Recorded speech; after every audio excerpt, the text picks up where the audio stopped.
प्रिय विद्यार्थी मित्रांनो, मी दीपाली कुलकर्णी देशमुख माझ्या विंग्स ऑफ फिजिक्स या चॅनलमध्ये आपलं सगळ्यांचं मनपूर्वक स्वागत करते। आपण शॉर्ट ट्रिक्स व्हिडिओ बघतो आहोत सीईटी आणि नीट साठी। आजचा आपला आहे व्हिडिओ नंबर 12 आणि त्याच्यात आपण खूप सिंपल गोष्ट पाहतो आहोत। पण का बघतो आहोत तर आज जी काही बघणार आहे आपण त्याच्यावर आताच्या 2024च्या नीट मध्ये 4 मार्काचा प्रश्न आलेला आहे आणि प्रश्न एकदम सिंपल आहे आणि म्हणून बरेचसे नीटचे प्रश्न सीईटीला रिपीट होतात आणि तो तुम्हाला परत रिपीट जर झाला तर तुम्हाला उत्तर यायला पाहिजे, म्हणून हा शॉर्ट व्हिडिओ आपण बनवतो आहोत। मग आपल्याला आज असं बघायचंय list of dimension less quantities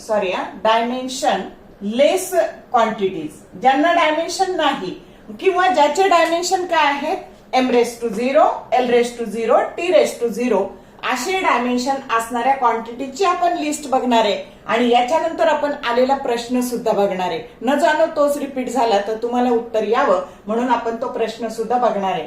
तर आता बघा, अशी क्वांटिटीज की ज्यांचे डायमेन्शन m⁻0 l⁻0 t⁻0 आहे ती आहे स्ट्रेन, त्यानंतर angle, solid angle, phase, distance gradient, refractive index, angle of contact, Reynold number, coefficient of friction, coefficient of absorption, coefficient of reflection, coefficient of transmission, coefficient of emission, all are having dimension m⁻0 l⁻0 t⁻0. Then mechanical equivalent of it, electric susceptibility, magnetic susceptibility, that is also dimensionless quantity. Then relative density, then relative permittivity means epsilon r, that is equal to epsilon divided by epsilon naught. बघा, या epsilon ला unit आहे, epsilon naught unit आहे coulomb square पर Newton metre square असं unit आहे, पण दोन सारख्या क्वांटिटीचा रिलेटिव्ह परमिटिव्हिटी हा भागाकार असल्यामुळं epsilon r ला युनिट नसतं।